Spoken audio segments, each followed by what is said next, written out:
அதிகாரம் 3ஆம் வசனம். கர்த்தர் உன் துக்கத்தையும் உன் தத்தளிப்பையும் நீ அடிமையாக்கப்பட்டிருந்த கடினமான அடிமைத்தனத்தையும் நீக்கி உன்னை இளைப்பாற பண்ணும் அக்காலத்திலே. உன்னை இளைப்பாற பண்ணும் அக்காலத்திலே. ஒவ்வொன்றுக்கும் ஒவ்வொரு காலம் உண்டு. அழுவதற்கு ஒரு காலம் உண்டு, சிரிப்பதற்கு ஒரு காலம் உண்டு, நடுவதற்கு ஒரு காலம் உண்டு, நட்டதை பிடுங்குவதற்கு ஒரு காலம் உண்டு. அப்படியாக மனித வாழ்க்கையிலே மனிதனுக்கான காலங்களை தேவன் உண்டாக்கியிருக்கிறார். வாலிப பருவத்தின் காலம், அதற்கு பின்னால் வாழ்க்கை என்ற காலம், அதற்கு பின்னால் வயது முதிர்வின் காலம், இவையெல்லாம் தேவனால் உண்டாக்கப்பட்டிருக்கிறது. அதனால் ஒவ்வொன்றுக்கும் நாம் யோசிக்கின்ற காலத்தில் இது நடக்கும் என்று யோசிக்க கூடாது. அவர் என்ன யோசிக்கிறாரோ அந்த காலத்தில் தான் அது நடக்கும். அதனால் இங்கே என்ன சொல்லுகிறார்? மறுபடியும் வாசியுங்கள். கர்த்தர் உன் துக்கத்தையும் உன் தத்தளிப்பையும் நீ அடிமையாக்கப்பட்டிருந்த கடினமான அடிமைத்தனத்தையும் நீக்கி உன்னை இளைப்பாற பண்ணும் அக்காலத்தில். அக்காலத்தில் அப்படியான நமக்கென்று இளைப்பாறுவதற்கென்று ஒரு காலத்தை வைத்திருக்கிறார். இளைப்பாறுதல் என்று சொல்லும்போது நிம்மதியான ஒரு காலம், ஒரு அமைதலான ஒரு காலம். இன்றைக்கு தடுமாறுகின்ற நிம்மதியற்ற காலத்தை சந்தித்துக் கொண்டு வருகிறோம். குழப்பத்தின் காலத்தை சந்தித்துக் கொண்டு வருகிறோம். பலவிதமான கலக்கத்தின் காலத்தை நாம் சந்தித்துக் கொண்டு வருகிறோம். இந்த கலக்கமும் குழப்பமும் நிரந்தரம் அல்ல. நமக்கென்று ஒரு இளைப்பாறுதலுக்குரிய காலத்தை தேவன் கட்டளையிட்டு இருக்கிறார். அந்த இளைப்பாறுதலின் காலத்தை, ஒரு மகிழ்ச்சியான காலத்தை, ஒரு நிம்மதியான காலத்தை, ஒரு அமைதலான காலத்தை நாம் சந்தித்தே ஆக வேண்டும். அது தேவனுடைய தீர்மானம், தேவனுடைய திட்டம். அது இப்படியே அழுது கொண்டே காலம் முழுமையாய் அழுது கொண்டிருப்பதற்காக தேவன் அழைக்கவில்லை. பலவீனத்தினால் பாதிக்கப்பட்டு கொண்டிருப்பதற்காக தேவன் அழைக்கவில்லை. வேதத்திலே புதிய ஏற்பாட்டிலே ஒரு ஸ்திரியை குறித்து பார்க்கிறோம். 12 வருடமாக பெரும்பாலுள்ள ஸ்திரீ. எத்தனை வருஷமாக? 12 வருஷம் பலவீன காலத்தை அவர் சந்தித்துக் கொண்டே வந்தார். வியாதியின் காலத்தை சந்தித்துக் கொண்டே வந்தார். அந்த வியாதியை போக்க தன் சந்தித்திருக்கிற பலவீனத்தை முழுமையாக சுகப்படுத்தும்படியாக யோசித்து பல வைத்தியரை தேடினார். பல காலங்கள் யாரை தேடினார்? பல வைத்தியரை தேடின போதிலும் கூட அவளுக்கு என்ன கிடைக்கவில்லை? பலன் கிடைக்கவில்லை, சுகம் கிடைக்கவில்லை. சலித்து விட்டால் அவள் காலத்தின் முடிவு ஒரு சலிப்பான காலமாய் முடியும் என்று யோசிக்கின்ற போது இயேசு என்ற ஒரு நபரை குறித்து அவள் கேள்விப்பட்டிருந்தார். கேள்விப்பட்ட அவள் இருக்கிற ஊரின் அருகே கடந்து வருகின்ற போது பல வைத்தியரை கண்ட அவள் வைத்தியர் மூலமாக சரீரத்துக்கு ஒரு சுகம் கிடைக்காத வேளையிலே இயேசு தன்னுடைய ஊர் வழியாய் வருகிறார் என்று கேள்விப்பட்டவுடனே அவரை பார்க்க, அவரை தொட யோசிக்கிறார். முதலாவது அவருடைய தாகம், இரண்டாவது அவருடைய ஏக்கம் யார் மேல் இருந்தது? இயேசு மேல் இருந்தது. அதுபோல நம்முடைய வாழ்க்கையில் கூட நம்முடைய தாகமும் ஏக்கமும் யாராய் இருக்க வேண்டும்? இயேசுவாய் இருக்க வேண்டும். அவளை குறித்து ஒரு யூத பெண் என்று சொல்லப்படவில்லை. பெரும்பாலும் ஸ்திரீ என்றுதான் வேதம் அவளை குறித்து அறிமுகப்படுத்துகிறது. எத்தனை வருஷமாக? 12 வருஷமாக. 12 வருஷம் பலவீன காலத்தையே சந்தித்துக் கொண்டு வருகிறார். நம்ம ஒரு வாரம் பலவீனம் வந்தாலே தாங்க முடியும், என்ன பண்ண முடியாது. அதுவும் அவள் பட்ட பலவீனம் சாதாரணமான பலவீனம் அல்ல. சகித்திருக்கிற ரத்தம் எல்லாம் இழந்து போகின்ற ஒரு பலவீனத்தை கண்டார். ரத்தம் தான் மனிதனுக்கு ஆரோக்கியம். ரத்தம் என்பது ஜீவன். இதில் இருக்கிற ஜீவன், ரத்தத்தில் ஜீவன் இருக்கிறது. அந்த ரத்தம் ஒவ்வொரு நாளும் இழந்து கொண்டே இருக்கிறார். வாடிய காலங்கள், வேதனையின் காலங்களை சந்தித்துக் கொண்டு வருகிறார். ஒரு முறை இயேசு கிறிஸ்து அந்த ஊர் வழியாக அந்த வழியாய் வருகிறார் என்று கேள்விப்பட செய்கிறார். பல வருஷங்கள், பல காலங்கள் மருத்துவரை சந்தித்தார். ஆனால் இன்றைக்கு யாரை சந்திக்க விரும்புகிறார்? இயேசுவை சந்திக்க விரும்புகிறார். அதுபோல் நமக்கு சந்திப்பதற்கான காலத்தை கொடுத்திருக்கிறார். சந்திக்க வேண்டிய காலத்திலே நாம் சந்திக்காவிட்டால், அந்த காலம் வந்தது, அந்த டைம் வந்தது அப்படின்னா தேவனை சந்திக்கிறார். தொட முடியாதபடி சூழ்நிலை வந்தது. ஆனால் என்ன செய்கிறார்? சந்தித்து விட வேண்டும், அவரை தொட்டு விட வேண்டும் என்ற அந்த ஆசையும் அங்கலாய்ப்பும் என்ன செய்து தேவ வல்லமை தன் சரீரத்துக்குள் வந்தது. இதிலிருந்து ஒரு காரியத்தை நாம் புரிந்து கொள்ள வேண்டும். தேவனுடைய நம் வாழ்வில் சந்திப்பதற்கான காலம் இதுவே, அனுக்கிரக காலம் இதுவே, ரட்சணையே. நமக்கு ஒரு நல்ல ஒரு வாய்ப்பை தேவன் கொடுத்திருக்கிறார். ஆராதிப்பதற்கு, தேவனை துதிப்பதற்கு எல்லா சூழ்நிலைகளும் நமக்கு சாதகமாய் வைத்திருக்கிறார். இந்த சாதகமான காலத்தை நான் பயன்படுத்தாவிட்டால் யோசிச்சு பாருங்க, ஒரு காலம் வரும் நான் தேவனை சந்திக்க முடியாத ஒரு காலம் வந்துவிடும். ஒவ்வொன்றுக்கும் எல்லா காலத்தையும் நாம் சந்தித்தே ஆக வேண்டும். துக்கத்தின் காலத்தையும் சந்திக்க வேண்டும், மகிழ்ச்சியின் காலத்தையும் சந்திக்க வேண்டும். அதுபோல நம் வாழ்க்கையிலே அந்த பெண் என்ன செய்கிறார்? ஸ்ரீ அந்த காலத்தை பயன்படுத்தி கொண்டார். இன்றைக்கு நமக்கு சாதகமான காலம், தேவனை தேடுவதற்கு பலத்தை கொடுத்திருக்கிற காலங்கள், நமக்கு நன்மையை கொடுத்திருக்கிற காலங்கள். இந்த காலத்திலே அவர் தேவன் வருகின்ற அந்த நேரத்தையும் அந்த காலத்தையும் பார்த்து பயன்படுத்தினால் தேவனுடைய அந்த வல்லமை தனக்குள்ளே பெற்றுக்கொண்டார். அது போல பெற வேண்டிய காலத்திலே பெற்றுக்கொள்ளுங்கள். தேடுங்கள், அப்போது கண்டடைகின்ற அளவுக்கு தேவனை தேட வேண்டும். காரணம் என் வாழ்க்கையில் ஆகார் ஆபிரகாமை கண்டார், ஆகார் அங்கே சாராளை கண்டார். அவர்கள் மூலமாய் வந்தது என்ன? வேதனையும் விரக்தியும் தான். ஆனால் வனாந்தர வழியிலே போகும்போது, யாரும் இல்லாத வனாந்தர வழியிலே போகும்போது ஒருவரை கண்டார். அவர் யார்? காண்கிற தேவனை கண்டார். அதுபோல கண்டடையத்தக்க சமயம் காலம் எப்படிதான் இருக்கு? இதுதான் நமக்கு கண்டடைவதற்கான ஒரு காலமும் ஒரு நேரம் நமக்கு தேவன் கொடுத்திருக்கிறார். இந்த நேரத்தை நான் பயன்படுத்தாவிட்டால் வேறு என்ன நேரம் வரும்? நமக்கு நல்ல சுகம், நமக்கு நன்மைகள், நமக்கு சரிந்துக்க வேண்டிய பலனெல்லாம் கொடுத்திருக்கிற காலத்திலேயே நாம் தேடாவிட்டால், அதுதான் நீங்க சொல்லுகிறார் இளைப்பாறுதல் பண்ணும்படியான அக்காலத்தில். அப்போ ஒரு காலம் நமக்கு என்று வைத்திருக்கிறார். என்ன செய்கிறார்? அவருடைய வாசிப்போம். கர்த்தர் உன் துக்கத்தையும் உன் தத்தளிப்பையும் நீ அடிமையாக்கப்பட்டிருந்த கடினமான அடிமைத்தனத்தையும். கடினமான அடிமைத்தனம், சாதாரணமான அடிமைத்தனம் அல்ல, கடினமான அடிமைத்தனம்.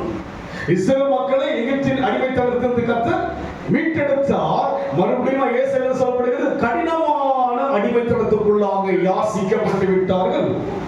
நமக்கு தேவ காரியம் கடினமாக இருக்கிறது. அதுக்கு இயேசு உபதேசத்துக்கு கடினமான உபதேசம் என்ன பண்ணுறாங்க? ஏற்றுக்கொள்ள முடியாத பண்ண அநேக கணக்கு விலகி போயிட்டாங்க. என்ன பண்ணாங்க? உபதேசம் எப்படி இருக்கிற கணங்களுக்கு கடினமா இருக்கு, ஏற்றுக்கொள்ள முடியாத செயல்பாட்டில் எப்படி கொண்டு வர முடியும் என்று கடினம் இருந்தது போல இங்க இருக்கிற மக்களுடைய வாழ்க்கையில செய்கிறா, நீ அடிமையாக்கப்பட்டிருந்த கடினமான அடிமைத்தனத்தையும் நீக்கி நீக்க விரும்புகிறார். எதற்கு நீக்க விரும்புகிறார்? கடினமான அடிமைத்தனம். சாதாரண அடிமைத்தனம் அல்ல, ரொம்ப அருமையான ஒரு வார்த்தை, கடினமான அடிமைத்தனம். அவர் பிரசங்கிக்கின்றார், ஜனங்கள் கேட்கிறார்கள். பல ஜனங்கள் இல்லப்பா அது கடினமான உபதேசம். அதுங்க ஒரு கண்ணத்தை அறிந்தால் எப்படி இருக்கும்? கடினமாக தான் இருக்கும். நீ ஒன்று சொன்னா 8 சொல்லுவ. உன் லெவல்னா என் லெவல் என்ன, உன் அந்தஸ்துன்னா என் அந்தஸ்து என்ன, உன் படிப்பு என்ன என் படிப்பு என்ன, உன் பணம் என்ன என் பணம் என்ன. அவருடைய உபதேசம் என்பது கடினமா இருந்தது ஜனங்களுக்கு. அதுபோல இன்றைக்கு தேவ உபதேசம் நமக்கு கஷ்டமாக இருக்கு. மற்ற எந்த ஒரு காரியம் ரொம்ப ஈஸியா இருக்கு இல்லைங்களா? யோசிச்சு பாருங்க, நம்ம என்ன ஆராய்ந்து பார்ப்போம். மற்ற காரியம் எல்லாம் ரொம்ப ஈஸியா விளையாட்டா செஞ்சிடறோம் இல்லைங்களா? எல்லா காரியத்தையும் என்ன பண்றாங்க? விளையாட்டா செஞ்சிடறோம், வீரப்பா செஞ்சிடறோம், எல்லாம் செஞ்சிடறோம். ஆனா தேவ காரியம் என்று வரும்போது எப்படி நமக்கு கடினமாய் இருக்கிறது. ஆனாலும் கூட தேவன் சொல்லுகிறார், கடினமான அடிமைத்தனத்தை என்ன பண்ணுவாரு? நீக்க விரும்புகிறேன். மெய்யான விடுதலையை நான் தான் கொடுக்க முடியும், மெய்யான சமாதானத்தை அவர் தான் கொடுக்க முடியும். இந்த உலகத்தில் எல்லாமே ஒரு போலியானதா இருக்கிறது, நிலையற்றதா இருக்கிறபடினாலே அவருடைய உபதேசம் ஜனங்களுக்கு எப்படி இருந்ததா? புதிய ஏற்பாட்டிலே கடினமா கேட்க முடியாம போயிட்டாங்க. பாதிப்பு என்ன பண்ணாங்க? போயிட்டாங்க. கடினம். கிறிஸ்துவுடைய உபதேசம் எப்படி இருக்கு? நமக்கு கடினமா, கடிந்து கொள்வது போல கடினமாக தான் இருக்கும். ஆனால் தேவன் பார்க்கிறார், அவர் அங்கலாய்ப்பு, அவருடைய ஆதங்கத்தை இங்கே சொல்கிறார். கர்த்தர் உன் துக்கத்தையும் உன் தத்தளிப்பையும் நீ அடிமையாக்கப்பட்டிருந்த கடினமான அடிமைத்தனத்தையும் நீக்கி உன்னை இளைப்பாற பண்ணும் அக்காலம் ஒன்று இருக்கிறது. எவ்வளவு காலம் அடிமையா இருக்க முடியும்? என்னை தேவன் மீட்டெடுத்து விட்டாரே. எப்படி மீட்டெடுத்தார் என்று சொல்லி பார்க்கும்போது, உலகத்தின் மக்களுடைய காரியங்களை பார்க்கும்போது ஏசாயா 14:16 வாசிங்க. உன்னை காண்கிறவர்கள் உன்னை உற்று பார்த்து உன்னை குறித்து சிந்தித்து இவன்தானா பூமியை தத்தளிக்கவும் ராஜ்யங்களை அதிரவும் இவன்தானா பூமியை தத்தளிக்கவும் ராஜ்யங்களை அதிரவும் செய்து உலகத்தை வனாந்தரமாக்கி அதன் நகரங்களை அடித்து சிறைப்பட்டவனை தங்கள் வீடுகளுக்கு போக விடாமல் இருந்தவன் என்பார்கள். யாரை குறித்து பார்த்தால் 12 வாசிப்போம். அதிகாலையின் மகனாகிய விடிவெள்ளியே, நீ வானத்திலிருந்து விழுந்தாயே, ஜாதிகளை ஈனப்படுத்தினவனே, நீ தரையிலே இங்கே யாரை சொல்லுகிறார்? பிசாசை சொல்கிறார். யாரை சொல்லுகிறார்? அதிகாலை விடிவெள்ளி யாருங்க? லூசிபர். யாரவன்? விழுந்தவன். யாரும் தூதன், அவன் விழுந்தவன். இவனால் உலகம் ஆட்கொள்ளப்பட்டு விட்டது. கடினமான அடிமைத்தனத்துக்குள்ளாய் ஜனங்கள் செய்து விட்டார்கள். யார் ஆட்கொள்ளப்பட்டதாம்? 16 வாசிக்க, உன்னை காண்கிறவர்கள் உன்னை உற்று பார்த்து உன்னை குறித்து சிந்தித்து இவன் தானா பூமியை தத்தளிக்கவும் ராஜ்யங்களை தத்தளிக்க செய்கிறான். ராஜ்யங்களை பிசாசின் ஆளுமைக்குள்ளாக உலகத்தின் மனுஷர்கள் இருக்கிறார்கள். அதை உற்று பார்க்க இதனை தத்தளிக்க வைத்தான். என்னை அறியாதபடி எதையோ வணங்க வைத்தவன் நீ அல்லவா? எனக்கு தெரியவில்லையே, தேவனுடைய திட்டம் எனக்கு புரியவில்லையே என்று சொல்லி ஜனங்கள் யோசிக்கிற அளவுக்கு அவருடைய காரியங்கள் சொல்லப்பட்டிருக்கிறது. எங்கே தத்தளித்தார்களாம்? 44 ஏசாயா 18 வாசிங்க. அறியாமலும் உணராமலும் இருக்கிறார்கள். காணாதபடிக்கு அவர் கண்களும் உணராதபடிக்கு அவர்கள் இருதயம் அடைக்கப்பட்டிருக்கிறது. கடினமான அடிமைத்தனத்துக்குள்ளாய் உலகம் சிக்கி இருக்கிறது. வனாந்தரமாக்குகிற விடிவெளியாகிய பிசாசினுடைய போதனைக்குள்ளாக ஆட்சிகளுக்குள்ளாக உலகம் சிக்கிக் கொண்டிருக்கிறது. அந்த கடினமான அடிமைத்தனத்தில் தேவன் செய்த நம்மை விடுவித்திருக்கிறார். மறுபடியும் வாசிக்கிறது, அறியாமலும் உணராமலும் இருக்கிறார்கள். என்ன அறியாமல் இருக்கிறார்களா? அதே அதிகாரம் 15 வாசிங்க. மனுஷனுக்கு அவைகள் அடுப்புக்காகும் போது அவன் அவைகளை எடுத்து குளிர் காய்கிறான், நெருப்பை மூட்டி அப்பவும் சுடுகிறான். அதனால் ஒரு தெய்வத்தையும் ஒரு மரக்கடை என்ன பண்ணலாங்க? குளிர் காய்வதற்கு என்ன செய்கிறான்? மரத்தை பயன்படுத்துகிறான். அதே மரத்தை எதுவாய் மாற்றுகிறான்? தெய்வமாக மாற்றுகிறான். காரணம் என்ன? அறியாமல் இருக்கிறான். அறிவாளிதான், ஆனால் அறியாமல் இருக்கிறான். அதே மரத்தை என்ன செய்கிறான்? குளிர் காய்வதற்காக செய்கிறான், எரிமூட்டுகிறான். அதே மரத்திலே உணவை செய்கிறான், அதே மரத்திலே சிலையை செய்கிறான், சிலையை வணங்குகிறான். கடினமான அடிமைத்தனத்திலே உலகம் இருக்கிறது. அதிலிருந்து என்னை விடுவித்தார் அல்லவா? நான் அதை வணங்குவேனா? வணங்க மாட்டேன். உயிருள்ள காலமெல்லாம் தேவனை உணர்வே தவிர அவர்கள் என்ன செய்வதை அறியாமலும் உணராமலும் இருக்கிறார்கள். என்ன உணராமல் இருக்கிறாங்க? தான் வைத்த அந்த குளிருக்கு அந்த கட்டையை வைத்து எரிபந்தவை மாற்றின, அந்த சுடுதண்ணியை மாற்றின கட்டை என்ன பண்ண மறுபடியும் எடுக்க பண்றாரு?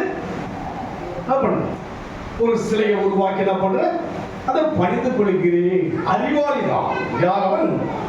உலகில் சிறந்த அறிவாளிகள் உண்டு. இந்த விடிவெள்ளி யாராம்? அறிவாளி. யாரும் சிறந்தவன் என்று சொல்லி பார்க்கிறோம். இயேசுவையே வணங்கும்படியா யோசித்தவன். அவன் சொல்லுகிறான், ஒரு நிமிடத்தில் இந்த ராஜ்யத்தை செய்வதற்கு நாம் தருகிறேன். மத்தியில் வாசிக்கும் போது 4ஆம் அதிகாரம் எடுத்து வாசிக்க போகிறது.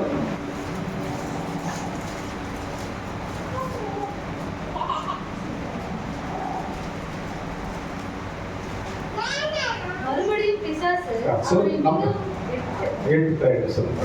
பிசாசு அவரை மிகவும் உயர்ந்த மலையின் மேல் கொண்டு போய் உலகத்தின் சகல ராஜ்யங்களையும் அவர்களின் மகிமையையும் அவருக்கு காண்பித்து பாருங்க, யாருக்கு காண்பித்தது? உலக ரட்சகனுக்கே உலகத்தை காண்பிக்கிறது என்று சொன்னால் நமக்கு எப்படி காண்பிக்கிறது? ரொம்ப சோபா அழகா இருக்கு நமக்கு. யாருக்கு? இயேசுவுக்கே, பச்சை மரத்துக்கே, இயேசுவுக்கே அந்த விடிவெளியாகிய லூசிபர் செய்கிறான், காண்பிக்கிறான். எப்படி காண்பிக்கிறான்? மறுபடியும் பிசாசு அவரை மிகவும் உயர்ந்த மலையில் கொண்டு போய் உலகத்தில் சகல ராஜ்யங்களையும் மகிமையும் ஒரு செகண்ட்ல காண்பிக்கிறான். 6 நாட்களுக்குள் 5 நாட்களுக்குள் உலகத்தை உண்டாக்கின தேவன் என்ன செய்கிறான்? ஒரு நிமிடத்தில் காண்பிக்கிறான். அவன்தான் தத்தளிக்க பண்ணுகிறான் ஜனங்களை. அவன்தான் ராஜாக்களை அதிர பண்ணுகிறான். அதிர பண்ணுகிறவன் அவன்தான். இன்றைக்கு அப்பேற்பட்ட கடினமான அடிமைத்தனத்தை விட்டு தேவனை செய்த கடமை அறிவாளிகள் தான். ஆனால் எப்படி வணங்குகிறார்கள்? சமையலுக்கும் அந்த கட்டையை பயன்படுத்தினார்கள், குளிப்பதற்கும் அந்த கட்டையை பயன்படுத்தினார்கள். பின்பு தனக்கு ஒரு தெய்வமாக வழிபடின்படியாய் செய்தார்கள், அந்த கட்டையை பயன்படுத்துகிறார்கள். காரணம் என்ன? அறியாமலும். நாமோ அறிஞ்சு ஒன்று இருக்குங்களா? அறிவாளிகள் எல்லாம் அறியாமல் இருக்கிறார்களே. நம்மை விட சிறந்தவர்களெல்லாம் அறியாமல் இருக்கிறார்களே. நம்மை விட மேன்மையான தன்மை உள்ள மக்கள் கூட அறியாமல் இருக்கிறார்களே. நான் என்ன தகுதி தேவனை அறிவதற்கு? அறிய வைத்தாரே, அவரை புரிய வைத்தார். இது நினைத்து தேவனோடு கூட வாழ வேண்டிய வாழ்க்கை அல்லவா நம் வாழ்க்கை. இதிலே சலிப்பு, இதிலே கசப்பு, இதிலே பெருமை, இதிலே சோம்பல், இதிலே சோர்வு, இப்படியே காலங்கள் போகிறது. அவன் அல்லவா உற்று கவனித்த போது யாராய் இருக்கிறான்? பூமியை தத்தளிக்க பண்ணினவன் அவன் அல்லவா. 14-15 வாசிக்க பார்க்கலாம். உன்னை காண்கிறவர்கள் உற்று பார்த்து உன்னை குறித்து சிந்தித்து இவன்தானா பூமியை தத்தளிக்கவும் ராஜ்யங்களை அதிரவும் செய்து. உற்று பார்த்து என்ன பண்ணாங்க?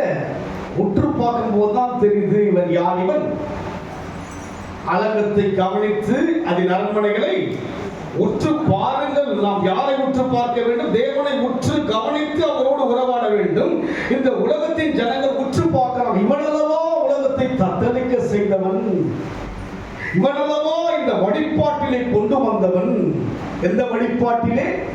உணவுக்காக அந்த கட்டையை பயன்படுத்தினேன், குளிருடைய உஷ்ணத்திற்காக அந்த தண்ணீருக்காக கட்டையை பயன்படுத்தினேன், அந்த கட்டையை நான் செய்து விட்டேன், வணங்கி விட்டேனே என்று உற்று பார்க்கிறார். அறிவாளிகள், ஞானத்தில் சிறந்தவர்கள், அழகுல படிப்பில் அந்தஸ்தெல்லாம் உயர்ந்தவர்களுக்கு அந்த அறிவு இல்லையா? அவரை அறிவதற்கான வாய்ப்பை கொடுத்தும் நாம் அறியாமல் இருந்தால் அதுக்காக அந்த காலம் என்ன காலங்க? அவரை பார்த்து துதிப்பதற்கான காலம், நமக்கு கொடுக்கப்பட்ட நல்ல காலம், தேவனோடு கூட பழகுவதற்கு நல்ல ஒரு கிருபையான காலம். என்ன தடை இருக்கிறது தேவ சமூகத்தில் உறவாடுவதற்கு? நமக்கு மனதை தொட்டு சொல்ல என்ன தடை இருக்கிறது? அவர் சமூகத்தில் வருவதற்கு கடினமான தடையா யோசிச்சு பாருங்க. எவ்வளவோ மாநிலத்திலே கொன்று விடுகிறார்கள் தேவ ஜனங்களை, சபைகளை இடித்து விடுகிறார்கள். அந்த நிலைமை எனக்கு வந்து விட்டால், அந்த காலம் வந்து விட்டால், கொன்று விடுவதற்கும்பாக எனக்கென்று தேவன் கிருபையின் காலத்தை கொண்டிருக்கிறாரே, கொடுத்திருக்கிறாரே. இந்த காலத்தை நான் பயன்படுத்தாமல் மேலோட்டமா இருந்தா யோசிச்சு பாருங்க. 15 வாசிக்கலாம், 15 வாசிக்கலாம். 16. உலகத்தை வனாந்தரமாக்கி உலகத்தை தேவன் அழகாய் உண்டாக்கினார். அதாவது பகலையால சூரியனை உண்டாக்கினார், இரவையால சந்திரனை உண்டாக்கினார். எல்லாம் உண்டாக்கி எப்படி என்று கண்டார்? நல்லது என்று கண்டார். ஆனால் உலகத்தை இந்த விடிவெளியாக லூசிபர் செய்து விட்டார், வனாந்தரமாக்கி விட்டார், வனாந்தரமாக்கி விட்டார். தேவ ஜனங்கள் ஆளும்படியாக தான் எல்லாவற்றையும் உண்டாக்கினார். இப்போது ஜனங்களை கட்டை ஆள்கிறது. எதை ஆள்கிறது? எதை ஆள்கிறது? எதை ஆள்கிறது? அறியாதபடிக்கு ஒரு உருவம் ஆள்கிறது, ஒரு சிற்பம் ஆள்கிறது. ஆனால் நமக்கோ அவரே ஆளும்படியான ஒரு காலத்தை கொடுத்திருக்கிறார். இந்த காலத்தை நான் பயன்படுத்தாமல் இருக்கிறேனே, ஒரு வேதனை. இந்த கிருபை அந்த ஜனங்களுக்கு கொடுத்திருந்தால் யோசிச்சு பாருங்க. இந்த தயவு அந்த ஜனங்களுக்கு கொடுத்திருந்தால், இந்த இரக்கம் அந்த ஜனங்களுக்கு கொடுத்திருந்தால், அந்த வழிபாட்டிலே எவ்வளவு உண்மையா இருக்கிறார்கள், எவ்வளவு உறுதியா இருக்கிறார்கள், எவ்வளவு தாகமா இருக்கிறார்கள், எவ்வளவு ஆசையாக அந்த வழிபாட்டை செய்கிறார்கள். அவர்கள் யாரையும் உலகத்தின் மக்களை குறை சொல்வதற்கல்ல, தேவ ஜனமாய் நாம் புரிந்து கொள்வதற்காக தான் அந்த பிரசங்கம். மற்றவர்களை ஏளனமாய் பேசி நாம் பெருமையை பேசுவதற்கல்ல. இவ்வளவு ஒரு ஈவை கொடுத்து, இவ்வளவு தயவை கொடுத்தும் நாம் இப்படி இருந்தால் யோசித்து பாருங்கள். கடினமான அடிமைத்தனத்தை விட்டு விடுவிக்கும்படியா அப்படியான ஒரு காலத்தில் நாம் இருக்கிறோம். ஆனால் காலத்தில் என்ன பண்ண மாட்டோம், போஜனைப்படுத்தாத மாட்டோம். இதற்குள் நம்முடைய எண்ணம் போகவே இல்லை. இதற்குள் நம்முடைய எண்ணங்கள் இதுக்குள்ள மனதார சொல்லுங்க, என்ன யோசிச்சு இதற்குள்ள ஆழமா போறனா இல்ல, மற்ற எதிர்கால ஆழங்கள் குடும்பத்துடைய காரியத்திலெல்லாம் ஆழமாய் போகிறேன். இதை தனக்கு தேவையான போது தேடுகிறேன், எனக்கு வேண்டும் போது தேடுகிறேன். கடினமான அடிமைத்தனத்திலிருந்து மீட்டெடுத்தாரே, அவர்களும் அவர் சாயல் தானே. அவர்கள் நம்மை விட கீழானவர்களா, நம்மை விட தாழ்மையானவர்களா, நம்மை விட உயர்ந்த மக்கள் எல்லாம் ஏராளமாக உலகத்தில் இருக்கிறார்கள். எனக்கு என்ன அந்தஸ்து இருக்கு தேவனை ஆராதிப்பதற்கு? எனக்கு என்ன தகுதி இருக்கிறது என்னை ஆராய்ந்து பார்க்கும் போது? இதையெல்லாம் யோசித்து நாம் தேவனை ஆராதிக்கும் போது தான் என்ன பண்ண முடியும், அவரோடு இணைய முடியும். நான் ஏதோ தகுதியானவன், எனக்கு என்னவோ இருக்கிற மாதிரி என்ன நடந்ததுன்னா என்னால பண்ண முடியாதுங்க. உலகத்தை ஒப்பிட்டு பாருங்க எப்படி இருக்கிறது என்று சொல்லி மறுபடியும் வாங்க 44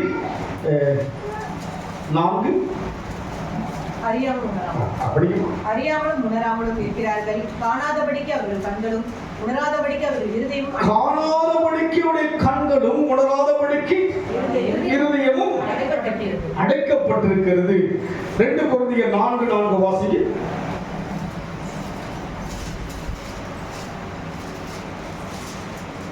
தேவனுடைய சாயலாய் இருக்கிற கிறிஸ்துவின் மகிமையான சுவிசேஷத்தின் ஒளி அவிசுவாசிகளாகிய அவர்களுக்கு பிரகாசியாதபடிக்கு பிரபஞ்சத்தின் தேவனானவன் அவர்களுடைய மனதை குருடாக்கினார். யாருடைய சாயலாக?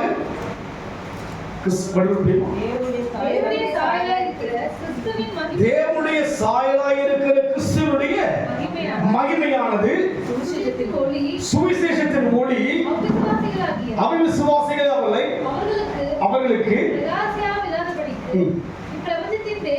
இப்பிரபஞ்சத்தின் உற்று பார்த்தோம் அல்லவா, அவன் என்ன செய்து விட்டான், மனதை குருடாக்கிட்டான். என்ன பண்ணாங்க, மனசுல வந்து தெய்வத்தை ஏத்துக்கிற அது எண்ணமே கிடையாது. அதுவா ஒரு மதம், இயேசு ஒரு மதம். எப்படியாய் மனதிலே வந்து விட்டது, மதம் என்று வந்து விட்டது. அது ஒரு தூரதேசத்தின் தேவனாலும் மனசுக்குள்ள வந்து விட்டது. அதுக்கு பிரகாசிக்க முடியாதபடிக்கு மனதை பிரபஞ்சத்தின் தேவனானவன் யாரு? இந்த பிரபஞ்சத்துக்கு ஒரு தேவன் இருக்கிறான். அவனை செய்து விட்டான், அவனுடைய மனதை குருடாக்கிட்டான். நம்முடைய மனசுல யார் இருக்கிறார் சொல்லுங்க பார்க்கலாம். நம் மனதில் யார் இருக்கிறார்?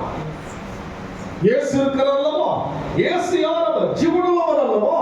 ஜீவனுள்ளவரை வழிபடுகிற வழிபாடுகள் இவ்வளவுதானா? என் லெவல் இவ்வளவுதானா? இவ்வளவுதான், இந்த லிமிட்ல தான் வச்சிருக்கேன். என்ன பண்ணுறாரு வேதம் சொல்கிறது, முழு இருதயத்தோடும் முழு ஆத்மாவோடும் முழு பலத்தோடும் அன்பு கூறுவாயாக. முழுசா கொடுக்கலையே, நம்ம மகனையே முழுசா கொடுத்தாரு தேவன். ஆபிரகாம், தேவனும் தன் பிதாவாகிய தேவன் மகனை முற்றிலுமாய் ஆபிரகாம் கொடுத்தாலும் தடுத்து விட்டார். ஆனால் பிதாவாகிய தேவன் இயேசுவை தடுக்கவில்லை. தடுத்திருந்தால் நான் இங்கே அமர முடியாது. மகனை அன்றைக்கு பிதாவாகிய தேவன் காப்பாற்றிருந்தால் என்னை யாராலே காப்பாற்றிருக்க முடியாது. அவரை கைவிட்டார், அதனால்தான் என்னை கை சேர்த்தார் தேவன். ஆழமான அனுபவத்துக்குள் வராதபடிக்கு அலாட்ட நம்ம அப்படியே ஒரு என்ன பண்றது, ஒரு ஜென்ட்லா பழகும். யாருக்கிட்ட ஜென்ட்லா பழகுறோம்? விழிப்பழகுறாங்க ஒரு ஜென்டில்மேன். யாருக்கு? என்ன ஜென்டில் சொல்லுங்க பார்க்கலாம்.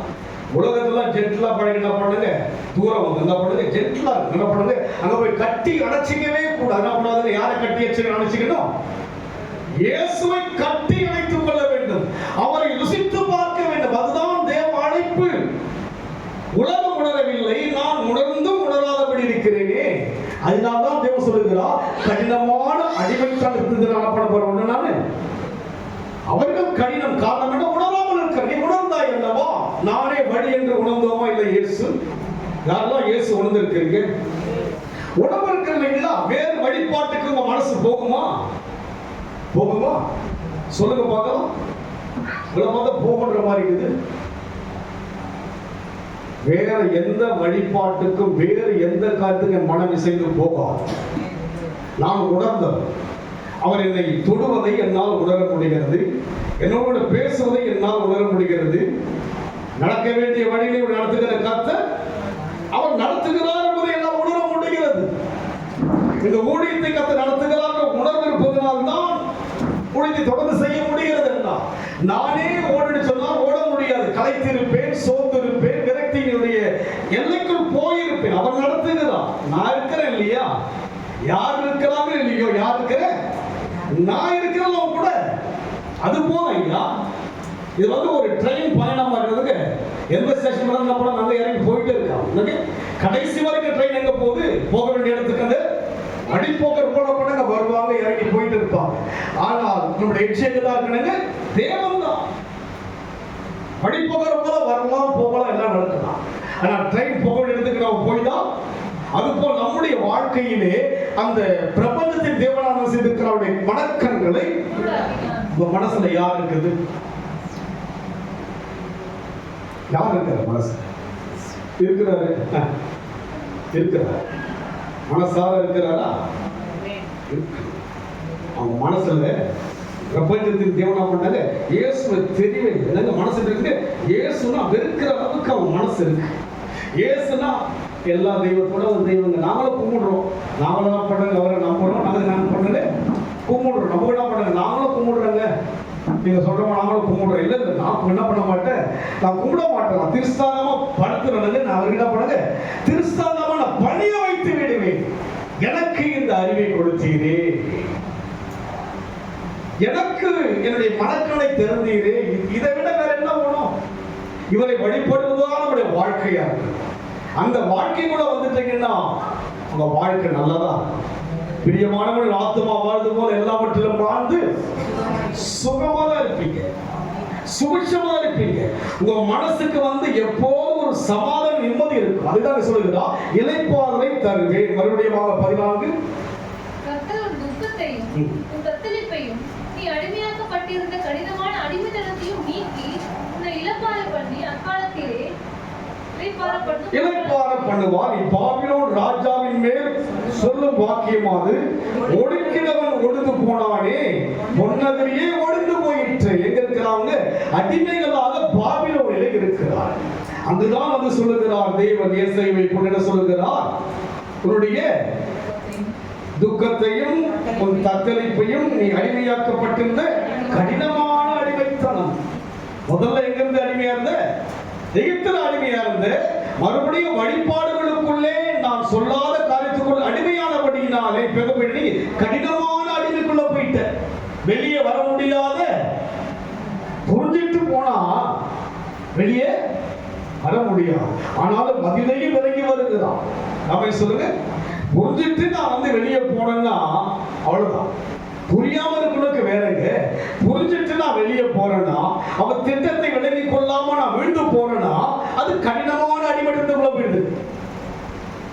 இயேசுவை அறியாதவர்கள் வேறு, இயேசுவை அறிந்தவர்கள் அறியாது போல நம்ம வாழ்க்கையில அவர் ஒரு மேலோட்டமா எடுத்துட்டு போனா அடிமையா இருக்கிறோம். என்ன அடிமையா இருக்கிறாங்க?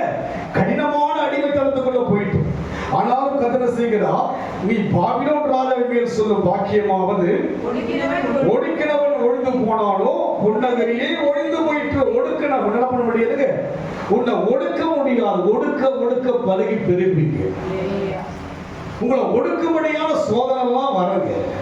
தேவ ஜனங்கள் ஒடுங்கி போக மாட்டாங்க. சடனா ஒரு பிரேக் மாதிரி என்ன பண்ண வாழ்க்கையில வரணுங்க. அப்படியே ஒரு மாதிரி தான் வரும். இதுக்கெல்லாம் ஒடுங்கி போகுது நான் கிடையாது. சொல்லுங்க, சரி நான் கிடையாதுன்னு சொல்லுங்க. பயப்படுறீங்க. நீங்க உரிமையானவங்க. நீங்க யார்? நீங்க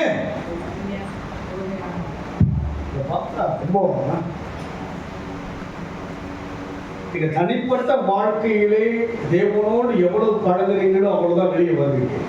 நீங்க தனிப்பட்ட வாழ்க்கையில் கர்த்தரோடு பழகணும். அந்த செவ்வாய்க்கிழமை ஒரு முதல் வருஷம் ஒரு குழந்தை பார்த்துட்டு அவங்க அவங்களோட வீடு பிரதிஷ்டிக்கும் என்னதான் அழைச்சாங்க.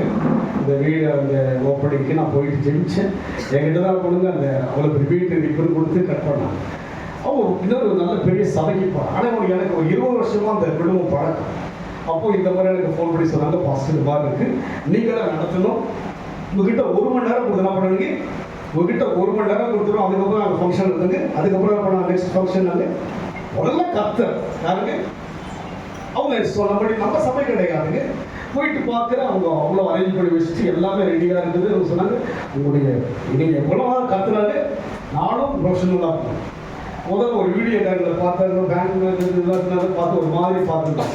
அந்த மாதிரி ஒரு பையனை கொண்டு வராரு அப்படின்ட்டு பார்த்தாரு. சரிங்க, அப்புறம் ஆரம்பித்தோம். பாடுறோம் புத்து பார்க்க என்ன பண்ணுறது, நான் பாட இவர் வாசிக்க, நான் பாட இவர் வாசிக்க, முஸ்லிம் பாடுறது தம்பி ரொம்ப அருமையாக வாசிக்கிறீங்க. என்னது அங்கே வந்த அத்தனை பேர் யாரை பாராட்டுறாங்க? ஒரு சின்ன பையனை கூட தேவன் அற்புதம் செய்வார். நினைக்கிறோம் என்ன பண்ணுறாங்க, இல்லை அவர் யாருக்கு அந்த அவ்வளவு பிரசன்னம். காரணம் என்ன? அந்த குடும்பத்தின் தாகம். முதல்ல அது காரணம் என்ன? அப்படி ஒரு எஃபெக்ட் கொடுத்து வருவார். ஏன்னா நானே பார்க்க பயந்து அங்கிட்ட தாத்தா என்ன பாட்டெல்லாம் சொல்லி கொடுங்க தாத்தா, இந்த பாட்டு பாருங்க, நீங்கள் அங்கே வா எல்லாம் பார்த்துக்கிறாங்க. இல்லை தாத்தா எனக்கு பயமாக இருக்கு, நாங்கள் இன்டர்நெட்டை பண்ணி என்ன பண்ணுறோம், அப்புறம் இங்கே வாசிக்கிறோம் பரவாயில்ல. எனக்கு பயந்து என்னால் என்ன தாத்தா எனக்கு ட்ரைனிங் கொடுங்க, என்னென்ன பாட்டு பாருங்க சொல்லுங்க, நான் என்ன பண்ணுறேன். இது எடுத்துட்டு அன்னைக்கு ஞாபகம் மட்டும் எடுத்துட்டு என்னால் அதை ப்ராக்டிஸ் பண்ணிடுங்கிறாரு. அங்கே போய் பார்த்தோம், அந்த தம்பிலாம் ஒரு வெறுப்பாங்கில் பார்த்தான். தம்மாவோட ஒரு குண்டு பையன் வந்துக்கிறாரு.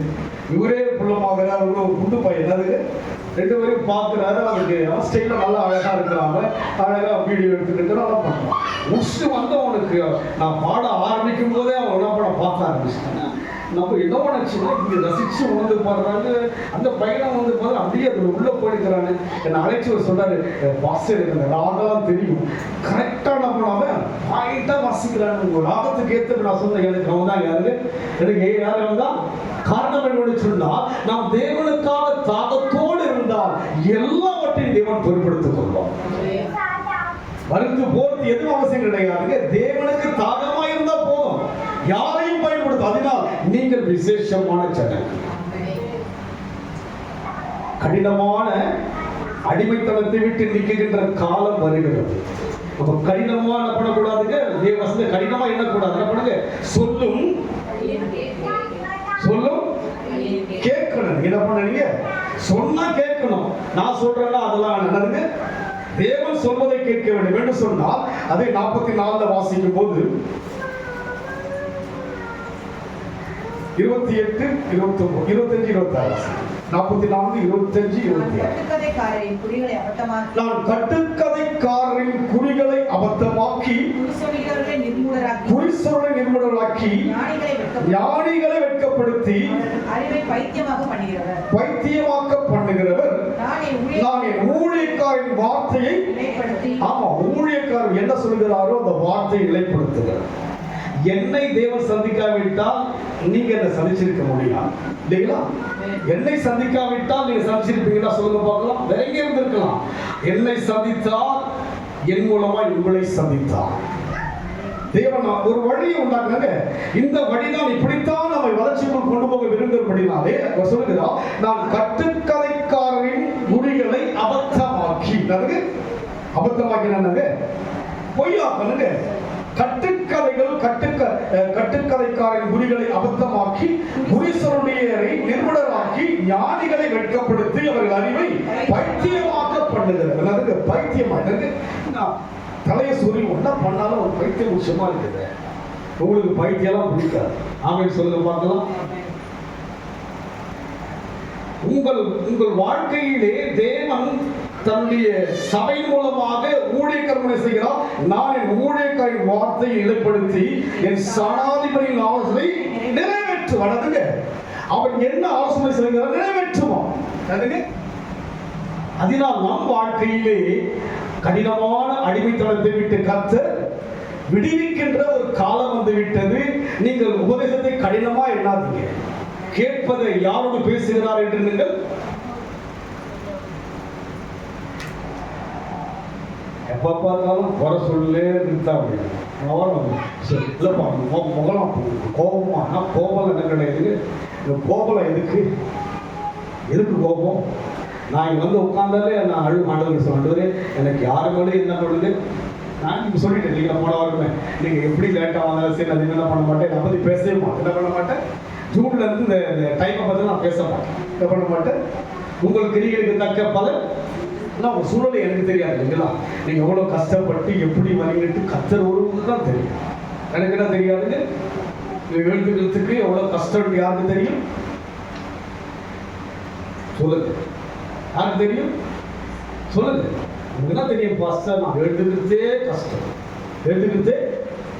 அதனால உங்க கஷ்டத்தை என்ன பண்ண மாட்டான்னு நான் வாங்கிக்க மாட்டேன். ஊழியக்காரருடைய வார்த்தையை செய்கிறார் கர்த்தர் நிலைப்படுத்துகிறவரா இருக்கிறார். தேவனுடைய வார்த்தையை தான் சொல்கிறேன் தவிர என் சுய வார்த்தையினாலேயோ உங்களை ஏதோ ஒரு கடினப்படுத்தவோ உங்களை நோகடிப்பது என்னுடைய வேலை அல்ல, ஊழியமும் அல்ல. நாம் வளர வேண்டும். கடினமான அடிமைத்தனத்தை விட்டு நாம் மீட்கப்பட்டு மீட்பரை விடுதலையோடு ஆராதிக்கணும். என்ன பண்ணணுமோ விடுதலையோடு ஆராதிக்கணும். என் மனசாட்சியை நான் உறுத்தவே கூடாது. என்ன பண்ணக்கூடாதுங்க? என்னுடைய மனது என்னை உறுத்தக்கூடாது. என்ன பண்ணக்கூடாதுங்க? உறுத்தக்கூடாது. ஆனாலும் அப்படியான அனுபவம் உள்ள மக்களையும் பார்க்கிறோம். எடுத்து வாசிப்போம். ரோமர் 1ஆம் அதிகாரம்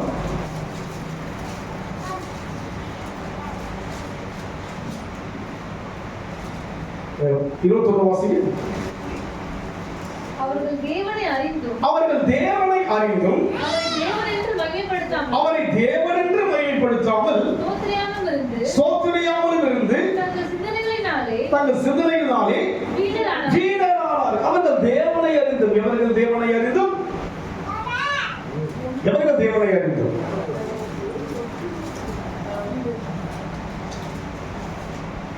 எவருக்கு யாரு அறிஞ்சிருக்கிறாங்க? சொல்லுங்களேன்.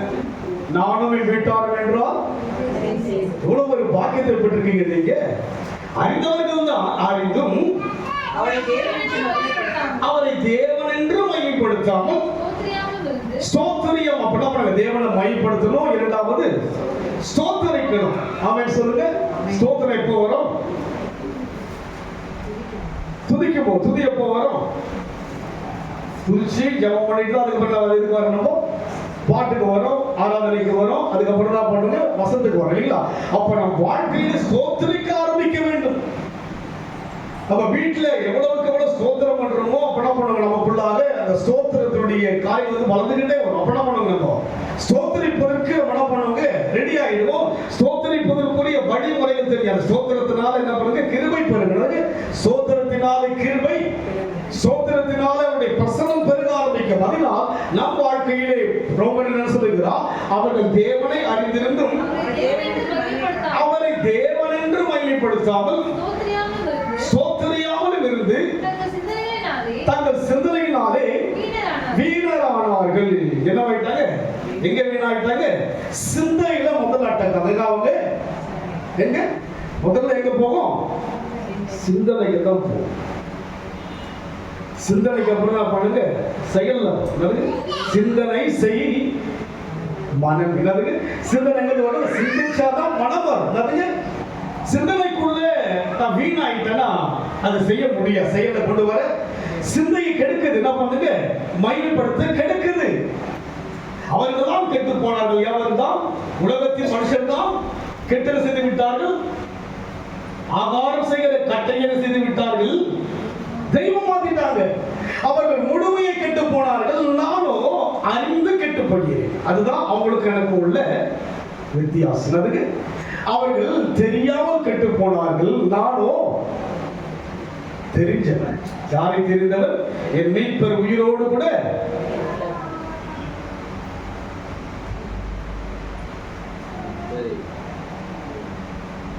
மௌனம் சம்மதத்துக்கா? சொல்லுங்க. நீங்க மௌனமா இருந்தா அதனுடைய அர்த்தம் என்ன? சொல்லுங்க. நம் சிந்தை கர்த்தரை யோசிக்க வேண்டும். நம் சிந்தனைக்குள்ளாக வீணராக இடது வரப்படப்படுங்க. அந்த ஜனங்கள் செய்து விட்டார். இதயத்துக்குள்ளாக இருளடைந்தார். மனக்கண்கள் குருளாக்கப்பட்டது. காரணம் என்ன? சிந்தை முழுமையாக சிந்திக்க முடியாதபடிக்கு அந்த விடிவெளி செய்து விட்டால் அவர்களை போக விடாதபடி தடுத்து விட்டார். மறுபடியும் 14வது முடிச்சலாம் சீக்கிரமாக.